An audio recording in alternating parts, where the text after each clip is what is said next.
Start. Okay, we're live. Hey guys, today we are interviewing the creative professional Isabelle Melançon here on the Burrow, and Charlie is with us as usual. Hello. And hi, Hi, Isabelle. Thank you for joining us tonight. no problem. As always, makes me happy to talk to people. So, would you like to do a little self-introduction and tell everyone in the crowd what you're about? Sure. Well, as Emily said, my name is Isabelle Melançon. I'm a French-Canadian artist. I have lived most of my life in Quebec, although I travel a lot lately since I keep going to the US. I have been doing comics for approximately a decade. First in French, then I switched to English. And since I switched to English, I've been mostly working on this flagship project called Namesake with my partner, Megan Levy-Heaton, with whom I cannot no longer work without because she's amazing. And a bunch of other short comics and an anthology, the Valor anthology, which was an anthology of fairy tale comics for all ages.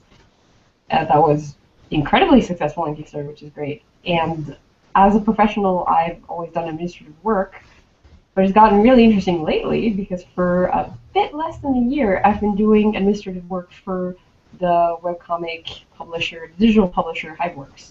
So that's really fun. I have many artists for whom I do a lot of work, and so everything is webcomics, everything that I do. That's great. So, you're telling me one time we were hanging out, like we're actually friends in real life, two Yeah. guys who are watching, that most of your day actually is dedicated to Hiveworks now. Actually, I've been sort of trying a new schedule. There was a Yeah. while where it was Hiveworks a lot. Right now, I'm trying a thing where I've got days where I turn off all communications and solely focus on drawing Namesake, but there's still a lot of Hiveworks work at the moment.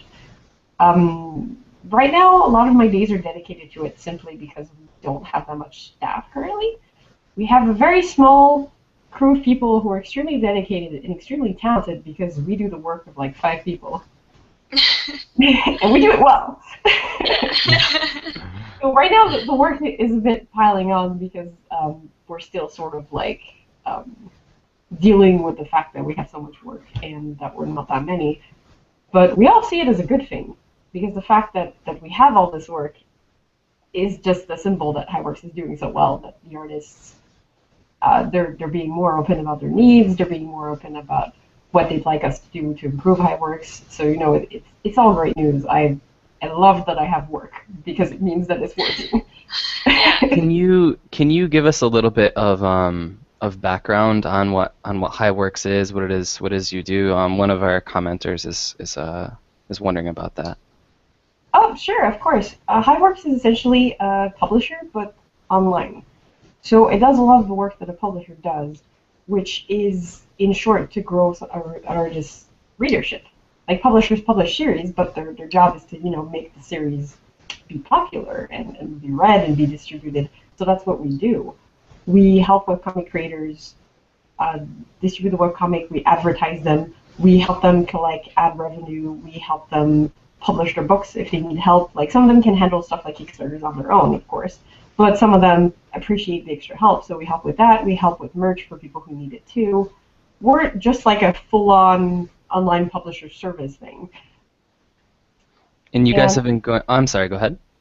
oh, you were probably going to ask how long we were. You've been going since what? 2011? 2011 approximately. I've only been working with Hiveworks for maybe 3 years. I was brought in um, about 3 years ago as a part-time helper because to sort of give a general like idea of my history, I'm actually a business student. Um, Ah. I studied stuff like accounting, which is super exciting. Yay! And like and managerial stuff and all that. And I always worked as an administrative assistant in my professional life. So Highworks was having a bit of trouble because Joseph Stillwell, we call him Jojo, who founded Hiveworks, saw himself sort of crumbling under his success because he was doing pretty well and he was getting more artists. But Jojo is more of an ad guy and not so much of an admin guy. So he was having a bit of problem handling the day-to-day administration and taking care of legal aspects and all that. So, basically because Namesake was already in Hiveworks, who was helping us gather ad money and grow our comic, and, I basically went up to him and said, like, well, I know this stuff. Do you want help? I'll do it for money. That's nice, right? A friend price, a good price. But yeah, so basically I just started helping and started working there, and before I knew it, I was like this huge part of Hiveworks. Right, And, now you're the co-CEO, is that correct? Yes. Now definitely pretty much ingrained in there. Sure. Wow. So that's kind of how it happened. I don't know how Hiveworks got started because I wasn't there when it got started, and that was mostly JoJo's idea. I think he wanted to create something to help friends grow their comics, but it definitely tumbled out of that pretty quickly because good idea always runs away from you. Sure. So what kind of process is that if there's somebody in the comments right now who is working on a project who wants to get involved with Hiveworks, what is that process like? Like with every editor, we have submission periods. Sure. So usually in the spring, we have a submission period that opens. We're going to have information available about that soon, in November. So basically, there's a submission period. People send us pitches according to the rules that we're going to make public, and at the date that we make public for the submissions. Then we review them, and the people that we wish to develop stories with, we contact. So it's pretty much the standard publisher thing, Right. It's pretty competitive too when you guys open submissions, right? It can be, but I mean, everybody has a chance because we're sort of different from other editors because other editors do have a certain collection they try to build. Like they try to keep things of a certain type. They try to keep things rolling in a certain direction. Hiveworks' specialty is diversity. We want to have diverse creators, want to have diverse stories, so everybody has more of a chance. Of course, it's very competitive by the sheer number of responses we get, but if a story is good, and an artist is good, and an artist is motivated to work, we're going to see it, and we're going to like it. So if you're opening up someone's submission, is there something from the first impression that you look for right off the bat that would make you want to continue looking into it or immediately just delete it? Definitely energy. More than the drawing quality, more than the story, I really appreciate an artist's energy because you can always tell from how they write, how they talk, what kind of person they are. Mm-hmm. Like people don't see it because you don't think when you're typing an email that you're typing something that's very telling, but everything that's typed is a form of literature. And when you type an email, I can read it and I can tell like what kind of person you are, even if you don't realize that you're putting that information in there. So I like to see someone who's got energy, someone who's got, excuse the cheesy expression, but hope that their story will move other people, hope that their story will move them and will keep them wanting to create. I look for that in people a lot because I don't really like stories that are just told for the sake of just like whatever, I think this will be cool. I like people who are in love with what they're doing. And that's really what I look for. I look for hope, I look for love. This is really cheesy, but I find that something that's very real when you have a work, especially something like a webcomic, because it's basically a marathon, so you have to constantly work on it. So if you're not in love with it, then, the relationship goes south. Yeah. Sorry. No, go ahead, Emily. I was just going to say, is there anything on the flip side that would make you immediately delete someone's application? Oh, usually the only thing that makes me delete something without even looking at it is content that I find disturbing or that I disagree with, like sexism or racism or violence, like extreme violence towards a minority group, if that's there, I'm going to delete it without even looking at it. But Mhm. that's pretty much the only thing. Anything else, I'll at least give it a glance for sure. That's the only thing that goes straight for the trash can. Yikes. Well, I hope you don't get too many submissions with that sort of stuff. Sometimes. Thankfully, not that often, but more than one would think. Well, so I mean, how much of that then is you? Is it your business brain, and how much of it is sort of like that gut thing, like you like to see that hope? Are they intertwined, or can you really separate those things when you're choosing a project to take on? Oh, well, actually, I think they kind of work together because that's sort of the thing when you work in arts. Like a lot of people say, like in life, you can't be your job. You have to separate your personal life and your real life.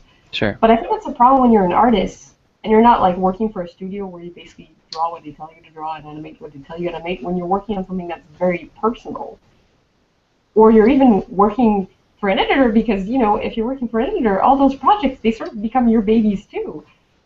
There's this very personal aspect that you can't detach from the work. So you have to take cues from your business brain, but you also have to take cues from your gut because Sure. they honestly work together. It's when they agree on something that you know you've got something interesting. Hmm. Mine have never. I don't know if mine have ever agreed. That might be my trouble. That might be my trouble. It's really, I have to say, like, sometimes I go with one or the other. Sometimes I have the emotional brain that's like, yes, this is good. And Mm. sometimes I have the business brain that's like, no, you should do this. And the emotional brain is like, yeah, I don't know. But I have to admit that generally, of all the projects I've selected, it's definitely the ones where both have agreed that I've seen the better results. So Mm. I always think you can't, when you work in arts, you can't remove your heart entirely because, again, even if you chose like someone who's a perfect mix, like someone that you're like, oh yes, this is like a perfect commercial mix, and they'll like do it all, and they've got everything you need. If the heart still takes a place there because people respond to that, people resonate to that. So I think using your heart in an art business is still something that matters. You can't follow it entirely because it's still business stuff and money and all that fun stuff that people don't necessarily like talking about. But I think Right. that's the beauty of working in arts is that your heart is part of the equation.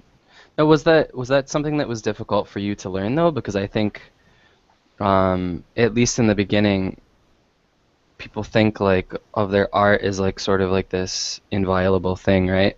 And then where they shouldn't have to think about the business, they shouldn't have to think about the marketing and everything like that.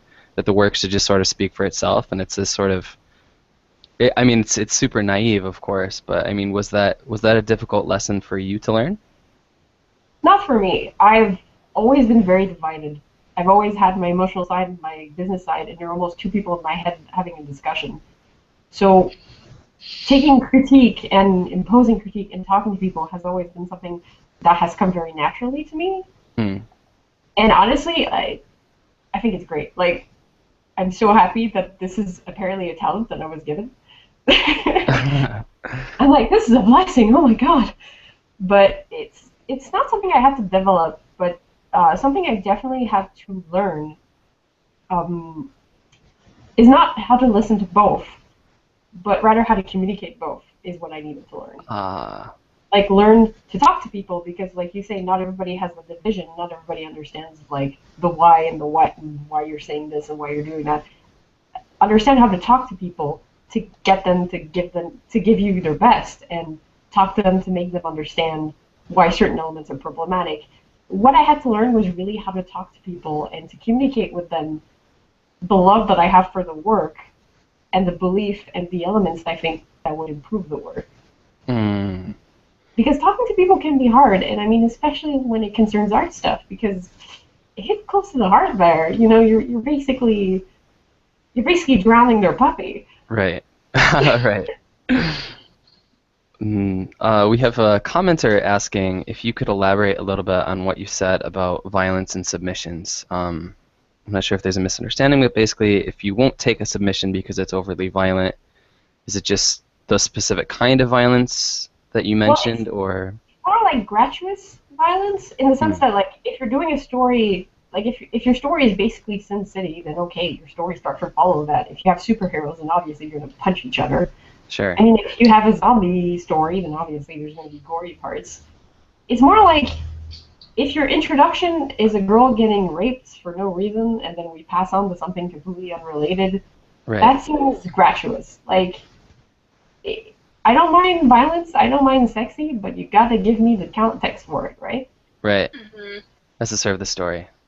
Yeah, it's sort of Yeah. like if your story is a story of a girl who has like a crush on someone, then you can't shoot someone in the head in the opening sequences unless you're doing a really interesting retelling of it. It's more that like we don't mind violence, but you have to have a reasoning behind it. It's the same with everything. It's kind of like if you're going to put like so and so characters together, you have to have a reasoning for it. Everything in the story has a reason, and it should be the same for anything that's violent. Mm, right. Well, I think um, that sort of speaks to a lot of things, doesn't it? Is that you can't, nothing can ever just sort of be there, I think, which is where that saying that life is stranger than fiction comes from, because things can just sort of happen and not be connected and make no sense in life, but they really need to in whatever kind of work you're putting together, right? Yeah, well, it's the difference Yeah. between life and a story because a story is essentially a puppet theater. Right, right. I always kind of hated the excuse of people saying like, "Oh, the character told me to do this," because I mean, by all means, it does occur. I have characters that do their own stuff once in a while, but you have to realize that it's a circle. It's you injecting something in the character, and the character processing it, and then rejecting it to you. Right. So yes, of course, there's always a reasoning for everything, and it never comes from anywhere. Work doesn't come without context, and the context is essentially you because it comes from your head. Mhm. Mm. So everything needs to have a purpose because the story can't just exist. It's constructed. Houses don't appear out of nowhere. True. Yeah. True. Trees do though. Like trees do. You'll have stories that appear. You'll have stories that construct themselves out of nothing, that grow, like urban legends and all that. Those are trees, but like a comic, that's a house. Mm. So how many comics then are you guys sort of having as part of the Hiveworks family, if that's the right way to put it right now? Oh, I never remember the exact number. We have to be kind of scratching the surface towards 200 by now. Wow. I can never remember the exact numbers. like Yeah, Yeah, Emily. the link Sorry. to the site is in the video description if anyone watching would like to visit it and lose several hours of your life reading lots of comics. Yeah, but you'll Yeah. be happy afterwards. This is a great Yeah. app. Yeah, Emily sort of failed to pass on that warning to me before I went to the Hiveworks site. Or so trapped Yeah. now. And Forever. yeah, I've been reading Let's Speak English. Oh, I love that one. It's so cute. Yeah, Yeah. it's really cute, and this is my job too. That's what I'm over here doing in Japan, so it's like it fits really well for me. So Yeah, actually, I had another friend that went to Japan to teach. I had a couple that did that. Um, they always bring back interesting stories. I imagine And culture shock, right? It's always hilarious. hilarious, uncomfortable, sad, many different things. Well, at least you don't have giant spiders on your balcony. Oh no, wait, you do. Oh. Wow, thank you. No, the worst thing is the wasps that are like 4 inches, right? They're Oh. freaking, Oh. they're terrible. They're terrifying. But at least you get fun summer festivals. That's true, and And access to cheap music and entertainment that otherwise would be really expensive if I was home. Mhm. Haha, Emily. that's You're saying. relative to the sites you visit. No, that's true. That's true. I won't tell if you don't tell.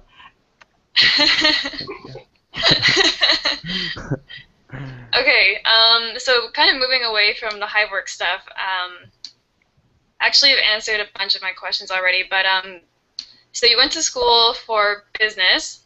Yep. Did you take Business any university. official art, like fine art or anything like that, in your Well, the post-secondary program education? I was in specifically was cultural administration. So basically administration that's built around artists and art businesses. So a lot of art in there. Just not Yeah. like animation 101 or painting for dummies or I know those weren't actual classes, I'm sorry. I did They have are a not general actual classes. I did have a general visual arts program.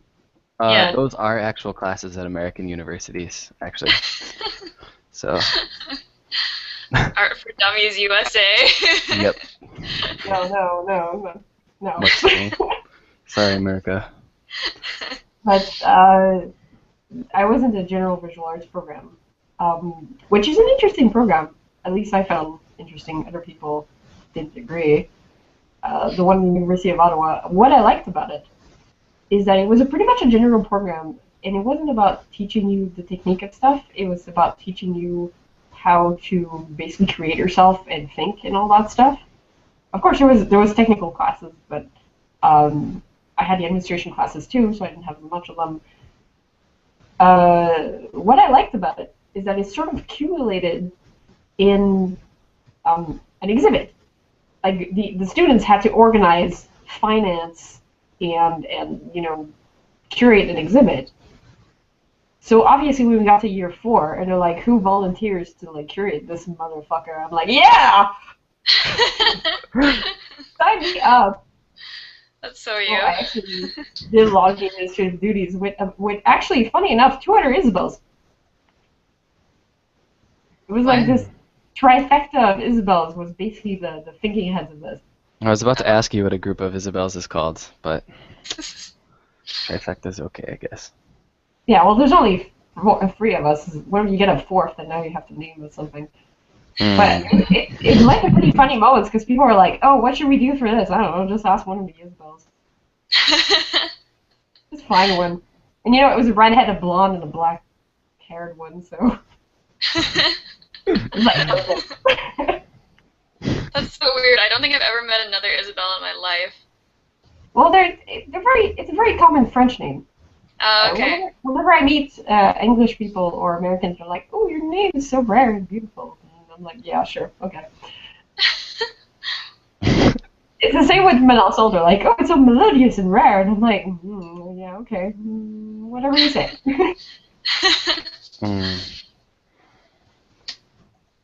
I always found it weird that they found Melançon melodious, but okay, sounds like an accident garage door to me. But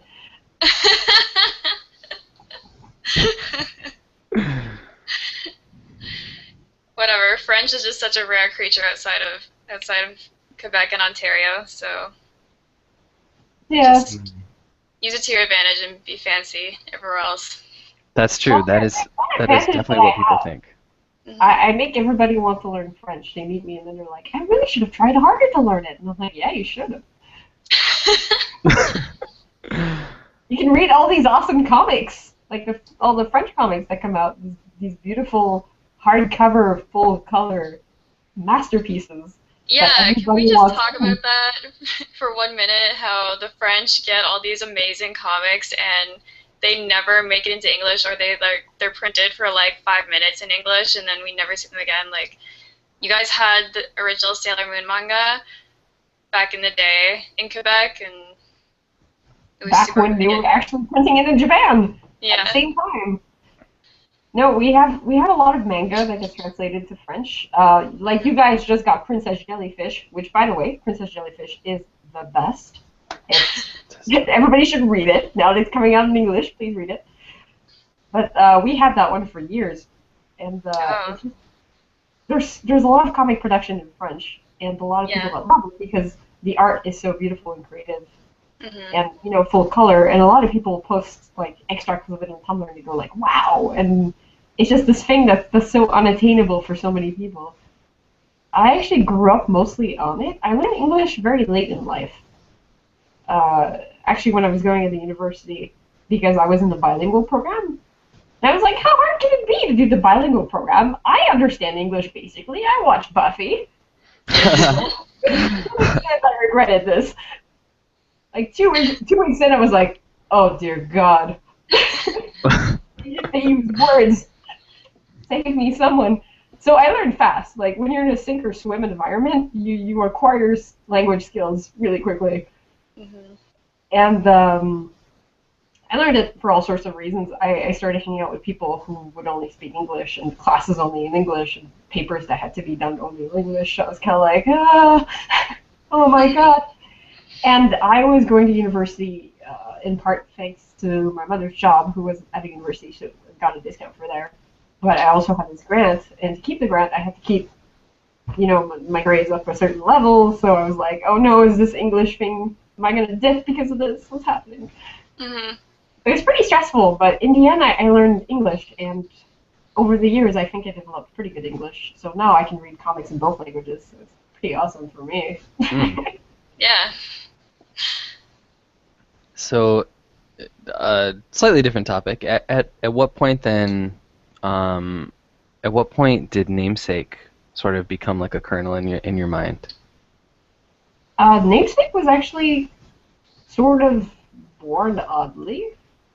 Because usually, I know a lot of people, their first comic is something that they've carried with them for so many years, like the story and these original characters that they've had since high school, and they're so close to their heart, and they're so, like, well-formed. Whereas Namesake was kind of like, just tumbling out of the brain, straight out the door. It was sort of this thing that I did as a parody thing on LiveJournal. Nobody go see it, please. So, please don't open the door of my 15-year-old self. Don't go there. At least That's you were what I'm using doing right now. LiveJournal and not Dead Journal. Well, I mean, I love LiveJournal. I love my time there. I love the people I meet there. I mean, Sure. I have enormous respect for it. It's sad that it sort of collapsed over time, but I mean, for what it was beautiful. I mean, I learned a lot of English using it too. Hmm. So yes, this comic I've been on there, and actually, it's through the fandom blogs on LiveJournal that I met Megan. So I did this parody comic, and then I did this offhand drawing of like, wouldn't it be cool if there was an idea where people have powers to go to other worlds because of names? Haha. Then Megan was like, yes, make a story. And I said no, and then she said yes, and I said no, and then she said yes, and I said maybe, and she said cool, and then she kept pushing and pushing, and eventually I said, if I'm going down, you're going down with me. And so far we haven't gone down, so yay! How Megan smugly refers to this thing, the thing that she was right about, and will always be, most likely. how long has that been running now? Namesake just had his 5th year anniversary, so it's a toddler now. And you guys have had, now correct me if I'm wrong anyway, but you have had your successful Kickstarter campaign, right, to get this put into physical form? We had 2 Kickstarters for Namesake, Book 1 and Book 2. We actually have to do Book 3 soon. People keep asking, but we both have day jobs that keep us really busy. So we did Book 1 and Book 2. And the first Kickstarter we did was actually the Valor anthology. So. Which is awesome. You guys should all go check it out. Yes, it's so great. I'm allowed to plug it without, because I'm not so involved much. in it, so. Because I only did a couple of stories in it, so I can go like, this book is so good. And everybody in it is so cool. Because I didn't do it, so I can post about it as much as I want. Yeah. Yeah, and there's a link to that in the description of the video as well, guys. Mm-hmm. We actually sell copies of the book on the Namesake store as well if people want to get physical copies or ebooks of that. And just to sort of give the context, the Valor anthology is this all-age anthology about women in fairy tales being badass. Because, as you know, folks like Disney have proven, the women are often there in fairy tales. They're often the characters, but they're also often asleep or transformed or not really part of the quest. So we wanted to do something that sort of focused on more active heroes, and it's LGBTQI plus friendly, POC friendly, family friendly. It just likes everybody, just friendly. Yeah, it's the best. Best book ever. That's something that I noticed actually with with Namesake, what I've read of it so far is that uh, the diversity in the comic really stands out to me, like, a lot. Um, I grew up reading, like many white males did, just like Spider-Man or Batman or something. So of course to see a comic that has so many female characters, and then like right pretty early on in Namesake too, you introduce a female character who's in a wheelchair, and so I mean obviously that's something that's important to you in your stories. Sorry, that's meant to be a question, came out as a statement. Yeah, I think it's important to us, to both me and Megan. Um, I actually grew up on European comics, and the sad thing about European comics is that diversity-wise, they're even worse than American ones. Is that possible? Oh, it is. Oh, At least Americans have like the token person. French people don't even bother with that. I see. We don't even get tokenism. It's pretty sad. Although French people are the ones that invented the Smurfette principle, because the Smurf was originally a French comic. So the Smurfette principle is a gift of the French. You're welcome. But the diversity is even less diverse, although that's being corrected. There's a couple of my favorite French comics that are extremely diverse. I'm thinking of this one especially called Alone. I mean, it's called Stud, but the translation of the title would be Alone, where the five main characters are essentially a mixed-race kid, the hero is a black kid, his second-in-command is a Muslim girl, then they have a white 5-year-old, and a little, like, super Hermione-type girl, and I'm like, this cast is so fantastic. And the more characters they add, the more, like, diversity and interesting characters you have, and I've always thought Alone was like, gosh, it stands out of the pile so much. And I think that's something I always thought tokenism was an odd concept for me to absorb at first, because I didn't even get that in French media. So when people were like, "Oh, it sucks, it's tokenism," and I'm like, "What? But there's one, it's great." And I mean, that's an odd thing to say. It's sort of like the cultural difference. I had like nobody. My favorite character as a girl, my favorite hero, was this French comic book hero called Yoko Tsuno. She was a half Japanese, half Chinese electrician who had adventures in space, in time, doing Sherlock Holmes stuff. Like, she did everything. She was in sci-fi, she was in, like, police stuff, thriller. Like, she had all kinds of adventure. She also had no romance. Like, she had two male best friends as her cohorts in the story. No romance with either of them. There's, like, one episode where the guy was like, well, I kind of love you, and she's like, well, so do I, but I don't want to, like, kiss you or anything. He's like, that's cool. That's literally it. That's the conversation. And she's also a single mother with an adopted child. Oh, that's cute. That character had it all. And she was amazing. Like, and this is a comic, just for context, this is a comic from the 70s. This isn't new. This is old. This is an old comic. And the writer kept saying stuff like, well, I don't want her to have romance because that's stupid. She doesn't need it. And, like, I want her to go to space because I love space, and she should go to space. Everybody should.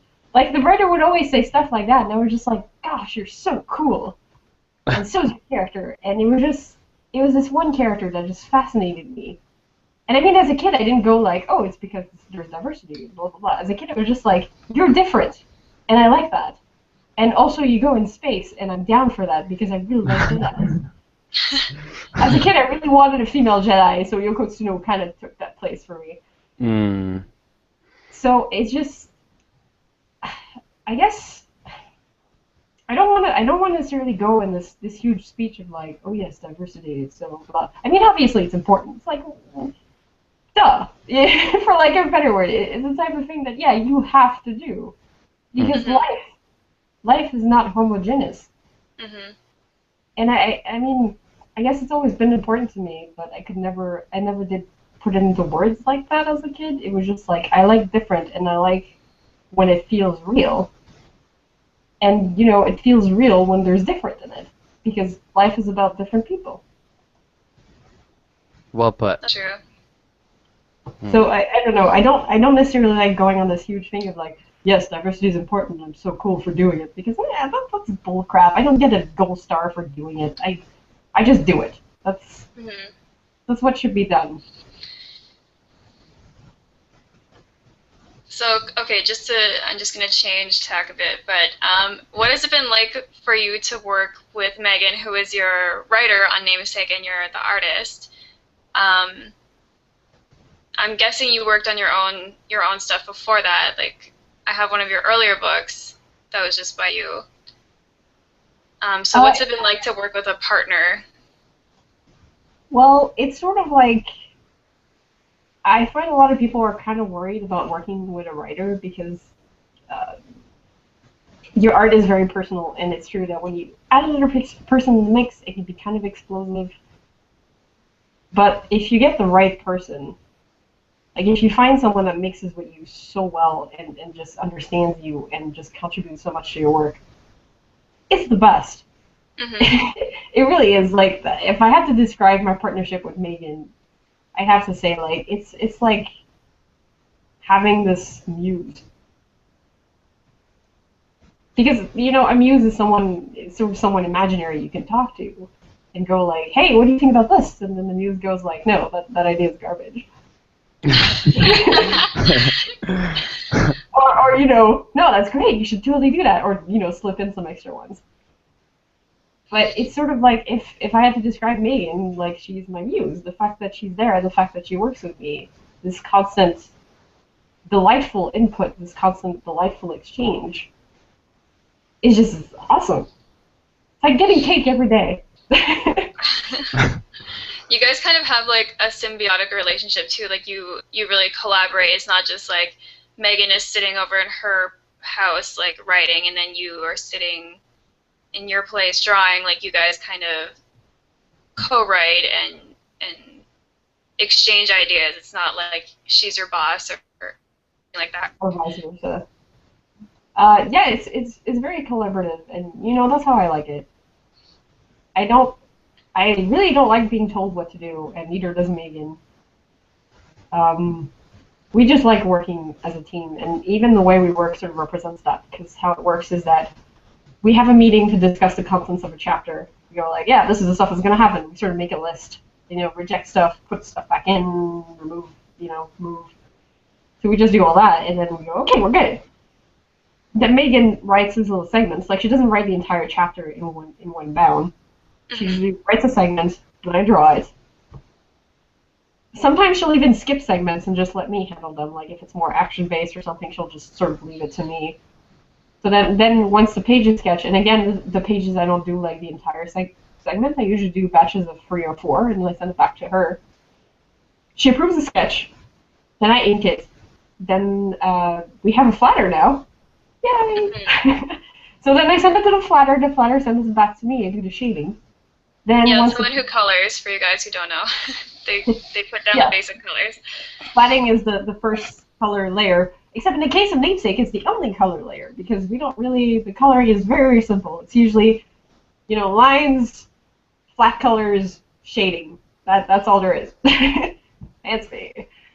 So once the pages are complete, I send them to Megan, and then, you know, she actually letters them, and sometimes she changes stuff in the last minute text, and then it goes online. So it's very incestuous. We're just basically always there in each other's work. That sounds great. That sounds like the best way to collaborate. But I don't recommend it for everybody, though. Like, it works for me, definitely. And I know other people it works for them, too. But the people that I know that do this as well are usually married couples, so that's interesting. I know some people work better when there's very clear boundaries, where like, I do this, you do this. I think it's not just about finding the right writer for you, it's also about finding the right way to do teamwork, because not everybody works the same. I mean, that's why we all hated those group projects in school, right? Because we weren't necessarily paired with the best people, we couldn't find a way to work with them necessarily.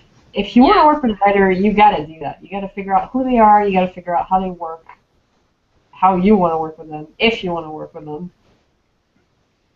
So you should get to know someone first, I guess. Yeah, it's almost like dating. You know, what do you like? How do you do? Yeah. So having said that though, I mean for people, for either an artist who's looking for like a writer to do a project with, or a writer who doesn't have any art skills who's looking to pair with an artist, how would you suggest to, I don't know, to find that someone, to start getting to know them, to see if they're the right fit? I mean, is there a Tinder? Is there a Tinder for writers and artists out there, or something to that effect? Uh, I mean, there's some. Tumblr could practically be that. Tumblr and Twitter, you meet people. But, I mean, I actually paired up people for projects. 'Cause people are like, oh, man, I really need a writer. And I'm like, hey, so-and-so, meet so-and-so. Huh. Because usually just talking to other people, they know people. That's another way of meeting people. Right. There's stuff like Tinder, but there's always the good old-fashioned talk to friends who have friends. Mhm. Networking, yeah. But yeah, it's there's no perfect way to find somebody. I mean, it's the same. If we compare this with dating, there's no ideal way of finding, a mate of any kind. Sometimes it's the internet, sometimes it's random, sometimes it's people you know. What matters is that you really take the time to know them and to see if they like the project, if they'll enjoy working with you. And sometimes it doesn't work out, and if it doesn't work out, it's not you. Sometimes some people don't mix. Mhm. Sometimes projects don't mix. Like, you could be like, oh, we're going to work so well together, it'll be great. I want to do a sci-fi thing. Then you're like, spaceships? Oh, God, Yeah. no. The deal That's breaker. totally happened to me before. Especially for the But artist, not the person's sci-fi. like, I want so many backgrounds. And you're like, oh, no. Oh, no, darling, no. No. But, sometimes it's that. Sometimes it's just the project isn't right. You can still try it later. Yeah. But yeah, it's sort of like romance, and people often take it very personally if they can't get it to work because they're like, oh, shoot, it's my fault, and I couldn't. Like, no, sometimes it just doesn't work out. It's okay. But it's the same with dating. Again, every time it doesn't work out, we're always wondering, like, is it me? What did I do? What happened? And you just cuddle your cat and try not to think about it. With a tub of ice cream, in the best case scenario. That's a little too classic, I think. That sounds a 10. little judgmental. Please don't Yeah. judge my Minus habits. 10 to Gryffindor. That's bad. That's bad. So, we've talked a bit about Namesake. What else are you working on right now? Do you have anything new in the pipeline? I mean, it seems like between Hiveworks and Namesake, you've got a pretty full slate, but I actually do, but unfortunately, I can't tell my brain to stop. The problem with my full slate is that it prevents me to draw, but it doesn't prevent me from writing things. Sure. So I've actually got a couple things I would love to work on right now. I've got this little graphic novel thing I wanted to do, which was called Nope, that I worked on it with Moon, which is the writer for Sphere Theory. And it's about a protagonist who doesn't want to be a protagonist in a world where everybody has sort of born with a tag on their arm stating the role they have to play. And it's not that she doesn't want to be a protagonist per se, it's more that she doesn't necessarily want to have that tag that tells her what she has to be. So it's sort of like, it's going to be half humor, half sort of like looking at human nature, so it's going to be fun. There's another one I want to do with another writer friend, which is this steampunk story with robots, because I like robots. There's not a Namesakes. I have a need to draw robots. Mhm. So this cute little steampunk story about a man with a mechanical heart and a girl with a mechanical arm. So, that'll be cute. There's this other one I wanted to do with Megan as well, which was kind of like pulling in a bunch of older stories that I had that were very inspired by old manga like Sailor Moon or Please Save My Earth or all that stuff, like all that reincarnation stuff, Magic Knight Rare. Sort of play with all these retro tropes. I'm actually really excited for the idea, and I think Megan would be fantastic to help me write it. So I'm looking forward. I just want to do more stuff with her because Namesake is awesome. Yeah. So anything else to do with her would be great. And of course, Valor went so well, we're sort of thinking about maybe making a second one. We're having the little debate of like, oh, should we, can't we, will we? You said Valor was quite successful, right? Yeah, it went really well on Kickstarter. Oh, forgetting words today. And like that site with the thing. Yeah, it did really well on Kickstarter, and it was just overall fun.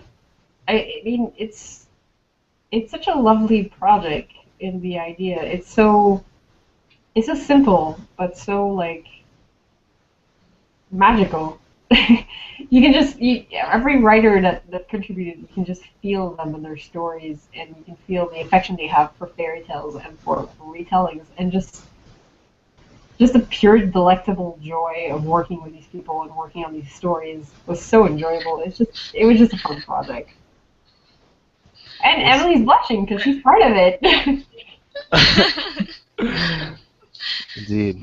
Yeah, Emily's I'm sorry, Emily, I don't remember the name of your story, but I remember it was a retelling of Little Mermaid. I really, really, really enjoyed it, Emily. So blush away, if you feel so inclined. I actually like the use of sign language in it. Oh, that's right. Yeah, that was really clever. Thank you. Well, it's sort of like, I think it's a question a lot of people have asked, like, why wouldn't the mermaid just learn to write or to use sign language or something? Right. Mm-hmm.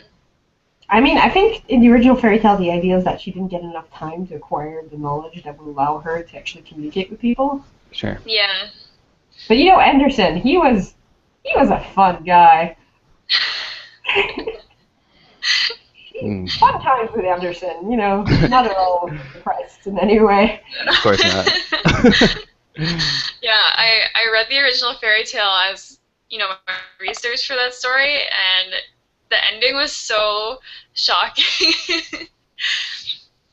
Well, a lot of what Anderson wrote came from his own life, and he was rather dramatic and enamored with people. So, a lot of his stories don't end so well. He was a fun guy. I kind of want to do a comic version of Anderson's life because he's like comedically dramatic. That'd be awesome. I just love him. I'm like, oh, you. I have this little I don't know. I've got strange relationships with a lot of fairy tale writers. A lot of them, I'm like, oh, you scamp. Yeah, they almost feel like my drinking buddies nowadays. I use so much of their remix work and my own work that it's kind of like, what's up, Grub? The bar. So having said that, who are... I'm sorry, Emily. Go ahead. Oh, no, you go ahead. I was going to ask, having said that, what are the things or the writers or the artists that you take your inspiration from in your work? Oh, that depends. You mean literature or comics? Fair enough. Comics. Well, for comics, I think if you look at my stuff, it's pretty obvious what my influences are. There's definitely a lot of European, so Barbussy, who does Skydoll, is way up there. One of my favorites. Yeah, he draws really good. Mm-hmm. Yeah. I'm sure about the content. I do like Skydoll, but that guy sometimes he likes to draw boobs. Let's just leave it at that. Yeah, who doesn't like to draw boobs? Shit. No, I'm down. I boobs. Yeah, I'll draw. Any day, anytime. But no, he's an interesting guy. But his art is definitely lovely art. He's definitely an influence. A lot of people from his group too, because there's sort of this group of artists that came by, especially from Italy, artists that had this heavy manga influence, and so they had this sort of hybrid art that was half European, half manga. It was just beautiful, and Babussy's part of that group. So that entire group, really, lots of influence. Definitely have a lot of influence from manga just for the inking, because as a couple people know, I still ink with quills and pens and all that because why not? It's fun. I'll do it. I appreciate. Yeah, it's just my way. I just have to look at Isabelle's inking. It's just superb. Well, thank you. I don't like inking digitally. I'm not gonna go on a tangent of like, oh, it's soulless and I can't feel I can't feel the life of the paper. But I can't feel the life of the paper. There's something special about drawing on paper. And I mean, it's not something like, oh yeah, it's better necessarily. Because I mean, have you seen some of those digital artists? Like, they dwarf me. Like compared to them, like they are gods. But there's something about paper that I find really fun. There's something about ink and letting it sort of run on the paper that I find really fun too. That sort of I can't feel in digital. And I mean, maybe after I practice for a couple of years, I'd probably be like, hey, they're the same. Once I'm used to it. But right now, on the level where like my inking level is here and my digital inking level is here, so I feel the difference. Mm-hmm. Skills are not transferable. That's always rough. No, the digital thing is totally different skill set. It's really weird. It really is. When people are like, "Oh, you could just switch to digital. It's not a problem." That's a lie. Yeah. The skills are not transferable, not in the least. No. Yeah. I don't know. So I ink my paper. So there's a lot of influence from manga because most manga are still drawn on paper. Mm-hmm. So a lot of stuff, Clamp obviously for the heavy details. And even newer series like stuff like Blue Exorcist or Bride Stories or Vinland Saga, which has these crazy amount of details, just this whole thing, and even stuff older stuff like Rubiko Takashi and Kenshin and Sailor Moon obviously has influences. So manga in general, stamped it. So I guess I could definitely say my style is definitely a hybrid of European and manga. There's not a lot of American in there. I was exposed to American comics way too late, maybe. I don't know. There's one American author that was a huge influence, and he's great, and I actually met him in person at the New York Comic Con, so, I fangirl a little bit. It's kind of like in the line going, oh my god!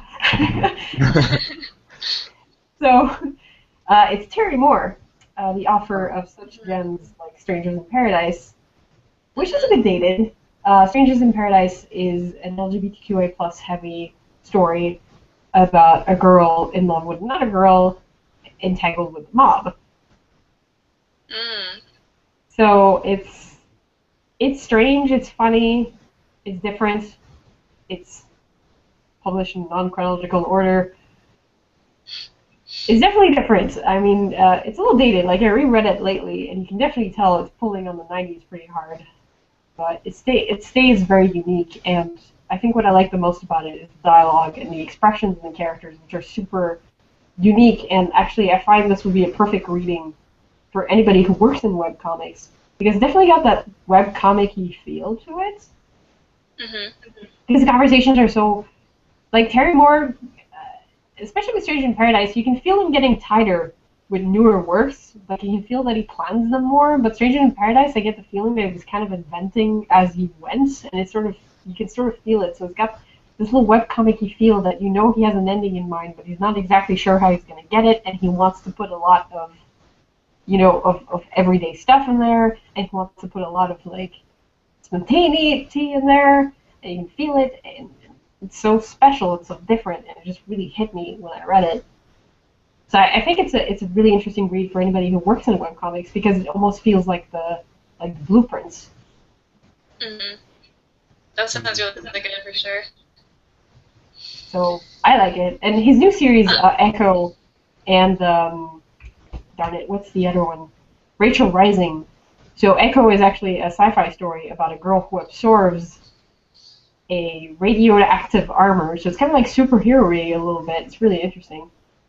And Rachel Rising is terrifying. So since it's Halloween, it's a good time to read it, because it's about a village that's basically being, I don't know, Satan really hates this place. Because people die like flies, and there's witches rising, and it's just like, oh, everything's going to hell, but like literally tumbling into hell. And it's kind of scary, but not in a like jump scare type of way. It's scary in this generally unsettling, I don't like this type of way. So it's great. Like, it's the type of horror I really like because it's the type of horror that it's not like, boo, ah. It's really just like, something's super wrong here, but I don't know what it is, but I can't leave, but I want to leave. Mm-hmm. That's kind of scary. Ooh, so chillin'. Have you ever worked on a horror piece or A medium of wanted to? comics. Sorry, Em. Sorry. Oh. What did you say, really? You kind of cut off there for a sec. Oh, Charlie's asking you something. No, please continue. Who, me or her? God. Emily, yeah. Charlie asked you if you ever worked on horror comics. Oh, yes, actually. Most of the first stuff I did was kind of horrifying. I actually really like horror. I haven't done any in a while. Although Namesake kind of has a few horrifying elements with it, I'm trying to keep it not too bad. Mm-hmm. Like, nobody's flesh is coming off their faces yet. Yet. No, that's not gonna happen in Namesake. Namesake's too nice. But I did do some horror stuff, and I'd like to do it again. I don't know, I like horror. I like when it's scary, but not American Scream movie scary. I like when it's unsettling, I guess is more the term. I like when you're not sure what's real, and you're not sure who's real, and you're not sure who's lying to you, and you're afraid that that one guy is actually telling the truth because you don't want that to be the truth. That's the kind of horror I like to do. More psychological than anything. Yeah, well, humans can be pretty scary. I mean, they're great too. I mean, I love people. I really do. They're wonderful, and everything you do is wonderful. And every time I interact with someone, I can just think to myself, like, wow, you're so cool. I can't believe you actually talked to me. People are great. And, the fact that they give you time is amazing. The fact that people talk to you and want to talk to you, it's this amazing gift. But also, they can be kind of crazy. And it's that crazy part that's really scary sometimes. And that's the part I sort of like to play with. Those are the two sides I love to work with. When I do comics, I like to have this side where you're just like, humans are amazing, and look at these people, and look how much they love each other, and look at this beautiful gift that they give each other by just being in each other's presence. But I also like the side that is like, you're terrifying, man! I just like playing with both. It's just human nature is already so complex and so beautiful, but also so dark, that we have enough material to write thousands of stories. And I mean, people have. And I think that people are noticing that more because you have less and less exterior threats and more stories about, like, how people perceive that and how people treat it. And this whole story is built around this one event and how people react around it. I think that's really interesting. And again, that's something that comes back a lot in webcomics, I find, especially in longer ones, because you're essentially, the quest format is coming back. And I love the quest format because you're just basically following someone through all these emotions and all these things that they have to go through to become someone. And you're like, who are you going to be? And am I going to like that person?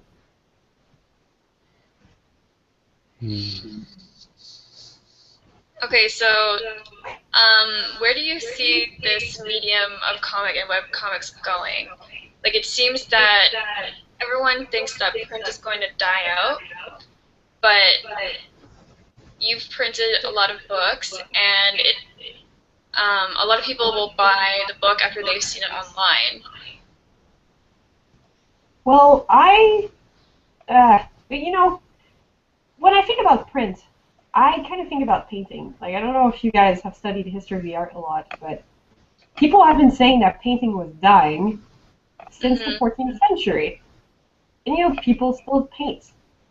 Print has been dying since the first book they printed. When, like, they invented the Gutenberg press and someone printed the Bible, like, a priest went like, well, now everything's going to hell because this is surely the first sign of the apocalypse.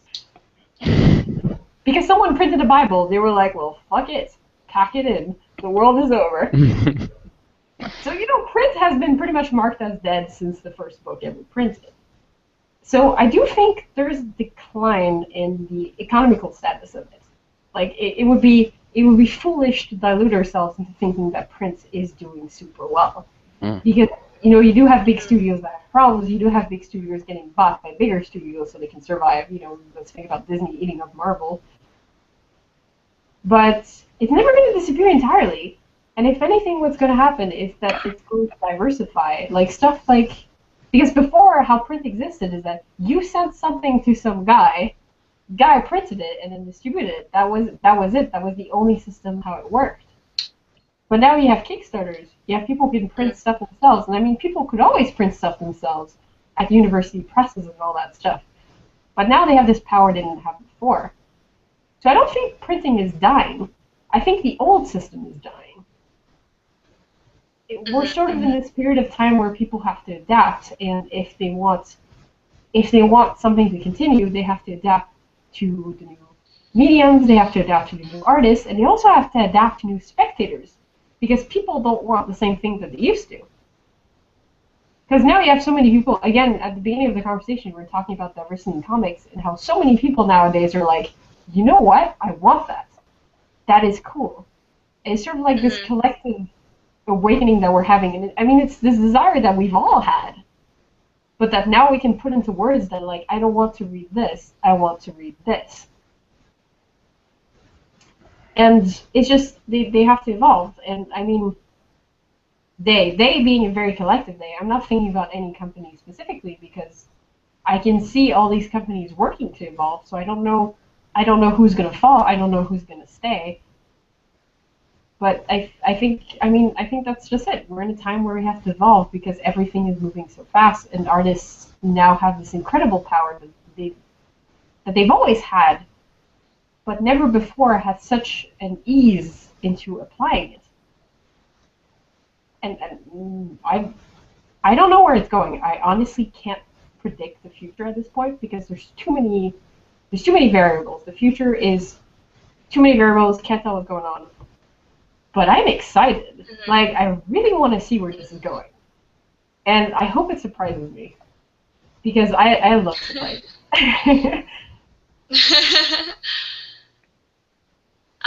Okay, so we're going over time now, but that's totally okay. I just wanted to get to some comments in the chat since we asked for them. Oh, sorry, Emily, you're breaking up a little bit. Hello? Hey, sorry. We cut out a little bit, I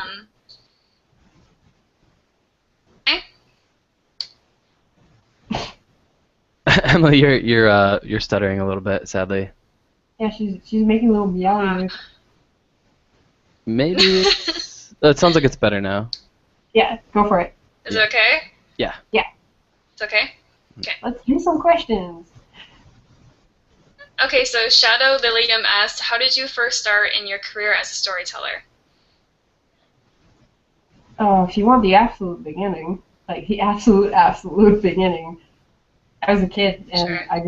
I thought that it would be a great thing to be a comic book artist. I actually saw this, I had this dictionary, like Larousse, it's a French dictionary, it's like Harper's and Collins, but R-rated. And they had this graph inside it that was like the daily life of an illustrator. And he had like this giant light table, and he had like 5 assistants, and it was like, oh, cool, I'll do that. And so since that time, I just drew these little comics everywhere. And my parents were actually fans of comics. As a little side note, my dad is still a huge Disney fan, and is actually the one who introduced Dragon Ball into our household. So, thanks, Dad. Cool, Dad. And they really encouraged me to draw comics and do stuff like that. And I remember when I was a kid, I got into this huge fight with a teacher because I refused to learn cursive. Because back in the day, comic artists would letter stuff. You'd have the letterer that would, letter stuff by hand.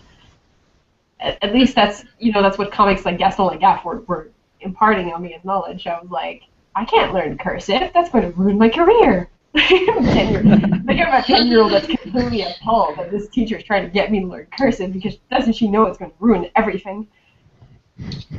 So, if you want the absolute beginning, I guess I always wanted to draw comics. I don't think I wanted to be a comic artist. I guess as a kid, I've always been very mature. As a kid, I was like, oh yes, I'm going to be an accountant or something, and then I'll draw cool comics at home. And have 5 cats and 2 children. So, and a unicorn. Because what's life without a unicorn? So I always had this like very set plan as a kid. It was like, yes, I'm going to do this, and comics will be a hobby because I can totally do this as a hobby and a job and have like 5 cats and 2 children, and 5 husbands, and it'll work. Kid me's a dreamer. Where it actually technically started, like from like the career standpoint, is probably straight out of university. The first thing I did was draw a graphic novel, and that's kind of what kicked it off. Right after that, it's just like, all right, we're going in. What was that? What was that first work? It was a work that was fully silent. That was called Rose. It was about a girl who had a broken heart. So there was this rose that was growing in her heart that sort of represented the relationship, and then she pulled it out. And from like the blood came these little people, and and from the rose petals came these other people, and they sort of had a fight. So it was kind of like Romeo and Juliet, but on this really small scale. Mm. It was kind of esoterical. It's sort of weird. I don't blame anybody who doesn't get it, because I'm not sure adult me would get it. I think adult me, like me in my 30s, would read this comic that me in my 20s did and go like, dude, what? What is this? So it was pretty experimental and weird, so I don't blame anybody who doesn't get it. And a bunch of people after I wrote that, I think it's funny, so many people read it and they were like, oh, you poor thing. Like, going through that must have been so hard. And I was like, I never broke up with anybody. This is all fiction. Everybody's like, poor soul. I'm like, no, I made it up. Like, I was still with my boyfriend, who is now my husband. I was with that guy for 12 years. I never broke up with nobody. This is purely invented. It's funny. Yeah, they were selling that at TCAF this year, by the way. I bought it. Oh, I know. There's like I worked with an editor to do that, and they still have copies. Mm-hmm. So it's still going on. So it's very experimental work. If you get to read it, please know that 20-year-old me had some stuff. She was going through things. I think I'm a much better storyteller now. Okay, yeah. Next question. Moderate. Al Camino asked, if you could work with anyone, who would it be? Oh, that's a good question. Oh my god, I don't know. It would be hard to decide to work with anybody because I'd want to read the stuff so much that I wouldn't want to be the writer or the drawer. I think I would probably have a little space in my heart to work with Neil Gaiman, do something sort of correlating. Like, there's a bunch of artists in Hiveworks that I would dream to work with. Like, there's some people in Hiveworks that are like, hey, if you ever get free time, you and me, we should definitely do something. You know, always just sort of side-eyed them, like, hey, how's it going? How'd you like to make a comic one day? But, I've actually big writers. I've never actually thought about who I'd want to work with. That's a pretty tough question. I've never thought about it. Anybody interesting, really. I mean, if you can get me excited about a story, I'll probably want to work with you. But also Neil Gaiman. Well, of course. Oh, and definitely, like, couple of writers that I really like. I'm having a great time working with Moon from Sphere Theory. And I've got a friend called Nika who does Full Circle. One day, she's going to write something for me, and I will draw it. It's going to be great.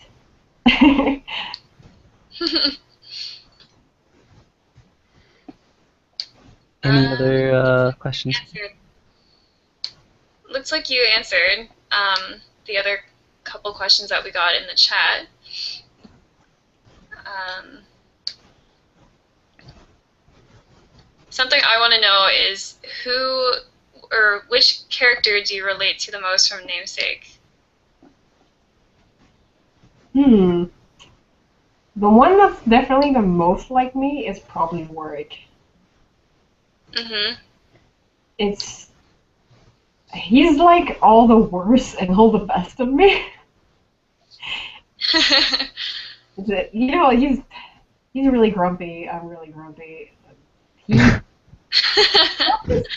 do stuff, and I can really see myself in that. He'll just be like, "Yeah, I'll curse myself to save a princess, whatever," and I'm like, "Yeah, that's totally the type of stuff I would do in your." Whoa! Spoiler alert. Oh, I'm Spoiler sorry. He's definitely the worst and the best of me. There's a lot of me and Emma too, mostly in her reactions to stuff. Like Warwick is sort of the version of me if I actually lived in the magical world. Emma is more like reality me, reaction-wise. So I guess there's definitely Warwick that I relate to the most, just because there's so much of me in this guy. Do you frequent long black clothing as well? I actually do. I wear very dark clothing, and I actually have a coat that has little feathers on it, but it was a coat I wore as a teenager, so I don't wear it anymore. Sure. But I haven't gotten rid of it yet. But you know what? I relate to him a lot, but I probably hate living with him or something. Like, if he was in reality, we'd probably get on each other's nerves based on the fact that we're so similar. I'd probably get along better with characters like Salva. A character I really don't relate to is Alice. She is kind of difficult for me to write. She's almost like the stereotypical angry person. I mean, she has so many layers and like so much pain to go through, but sometimes she doesn't want to talk to me. Sometimes I try to write her and it's like a wall. And I know it's because I wrote you like this. I wrote you like a person that doesn't talk to people, and this is why you're doing this to me, aren't you? Megan has a way better grasp on Alice than I do. So, yeah, that must be tough because there's such a broad cast of Namesake at this point. To kind of like wrangle all the characters. Is that kind of hard to keep them straight, or? No, it's pretty good. Again, that's the advantage of having two people. I mean, I've got my babies, Megan has her babies, and together we've got a whole cast of babies. But also, it's... They're all babies. They're all babies. But it's also interesting because in Highworks, not only are they characters, but they're also themes and roles. Because they all come from stories, and they also all feel the roles of stories. So it's kind of easy to get into them because they're almost tagged and marked. Like, oh, you're this guy, you're that guy, you know? So it's sort of, because Namesake is a story about stories, it's surprisingly easy to slip into it. I mean, do you feel... Sorry, continue. Oh, go for it. I wasn't really going anywhere, I was kind of rambling. I mean, how much responsibility do you then feel when writing those characters to sort of stick to what people think they know about them? Like, does that feel like a burden for you, or do you feel that you can rewrite them in some way? And I'm asking, again, I've just gotten to chapter 3, so I apologize. Well, there's a bit of rewriting that just happens from the fact that webcomics span over time. Sure. So sometimes you're going to be like, oh, whoops, I screwed that up. Just going to sort of tunnel over that. Yeah, okay. that happens. Let's not lie. That happens to all of us. I don't know. It's not. I don't really rewrite them. Instead, they just kind of evolve. Because so much stuff happens to these characters, and they live through so much stuff, and they have so much happiness and pain to go through, that I don't really have to keep them consistent because they're always changing. I mean, to evolve, you have to be out of your comfort zone as a person, and that's the same with characters. I think the only thing that you have to make sure to keep consistent is sort of like your reactions to things. Because you can evolve as a person, you can become a better or worse person, but usually you'll still react the same to stimulus. So, yeah, like, that's fair enough. Emma always reacts the same way to stuff. Like she's always easily embarrassed. She's always sort of neutral and kind of sarcastic when stuff happens. And I think even if she evolves as a person, if you keep those reactions to stimulus the same, you kind of get a consistent character. Mm-hmm. Too deep? No, no. Throwing down knowledge. Knowledge I've gained from writing stories with way too many people in them. Mm. I wish I could say next stories will have less people, but I'm lying. I know I'm lying. I can't imagine juggling so many voices in your head and somehow getting them all to work on paper, or not paper, as the case may be. I actually work really well with trios. I like the trio structure of heroes. I don't like when I have a single hero, because I'm like, nah, you're boring. After a while, I'm tired of you. Mm-hmm. I like when there's trios because So do I. Sorry? Yeah, there's something about the dynamic. Like, the comic that I've been writing is a trio main characters as well. So, like, yeah, there's just something about that. It's like this already constructed evolution system, because they already support each other, they already encourage each other, so you already have a system that's going somewhere. Mm-hmm. It's great. It's fantastic. I love stuff like Harry Potter that has this trio that's already there, and I'm like, Mm-hmm. That's actually the one thing that bothered me about Harry Potter was the fact that there's a couple in the trio. Is this spoilers, or has a Harry Potter? No, this is we're outside of the spoiler zone, I think. Okay, has it been around for that long? Okay. Yeah. It's actually in the main trio. There's a couple that forms between Ron and Hermione, and I don't dislike it because I dislike the pairing itself. Like, it's a little classic, but it works. I just hated that there was romance in the trio because it kind of broke the dynamic. I like the idea of having these free friends that were just friends, and it's sort of spoiled it for me a little bit. And again, it's not because I hated the romance or because I hated the characters involved in the romance. It was just like it felt wrong because the fact that they were friends and that they were supporting each other was what felt right. Yeah.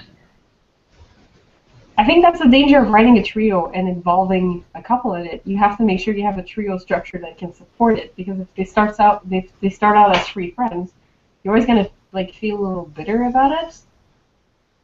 Mm-hmm. So it's sort of this idea that if you're writing romance, unless it happens unwillingly, you sort of have to set up what kind of romance you want to do in the initial structure. I have many opinions about writing romance. So many. Oh, I love romance. I love it. I'm a shoujo manga addict. Oh boy. Oh, it's injected into my blood. You can't really tell based on what I write or what I advertise that I read, but I do love a good romance. Like, if you write, but again, good romance, I don't especially like when something's poorly written. There's a lot of romance out there that's kind of disappointing. That's kind of about dominance and give me a story about two people who find themselves in each other, and I'm down. I'll be there. Kissing or no kissing, I don't care. I want people who fall in love with life, not just with each other. Mm.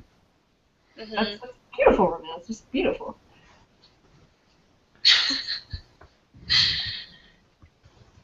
All right. Well. So we're super over time. Yeah. Oh no! But, I'm no, sorry. How long was this supposed to last? Not a complaint. An hour, but yeah, no, I loved it. I was riveted the whole time. agreed. Oh, well, I'm glad that my rambling wasn't excruciatingly boring. No, it's good in an interview not to have to pull things out of people. No, You know what I mean? So thank you for, yeah. And I don't like to advertise my opinions online because I don't like getting into online fights about opinions. But sure. I mean, if you talk to me, I'll tell you my life. Well, don't worry. If anybody disagrees with you, it'll be us who has to deal with the comments. So you're insulated. Yes, action. Yes. But yeah, thank you for joining us and for making us all a little bit better writers and storytellers by sharing your opinions. Oh, well, honestly, I hope that everybody who's listening in will be like into sharing their stories because I love when people talk to me on Twitter or Tumblr. Like if you've got stories to tell, I'm I'm a story addict in general. I love hearing about them. I love talking to creators. I just love it. I love comics as a whole. It's not just a love story with my own comics, and a love story with comics in general. So, if don't be shy with me because I won't be shy with you. Awesome. I'm glad to hear that. That's exactly why I wanted to make this channel, so I'm really glad you came on, and hopefully you can come back on again. And talk Yeah. about your strange Yeah. love of romance manga. Oh, next time I something. should bring How's you that in. strange? Okay, strange. I apologize. I'll redact strange and just say your love of Japanese manga. How's that? Oh yes, I've got a lot to say about that one. Sure. I could talk for an hour just about inking. Just ink, an hour. Yeah, I know. It'd be so far over my head. Well, thank you for inviting me. This was delightful. Thank you. Yeah, thank you. Oh, good. For you guys watching, the links to all of Isabelle's stuff are in the description of the video. The links to Namesake Comic, Hypeworks, and her Twitter and Tumblr. So make sure you guys go on there and follow Isabelle on all her social media and read her comics, or else you'll be missing out. Believe it. So thank you guys so much for coming, and thank you again to Isabelle. And we will see you very soon. Make sure you subscribe to the Burrow if you haven't already. That would mean a lot to us. And you will get a lot more videos like this one. So yeah, that's it for this stream. Thank you guys again, and peace out. Bye. Bye.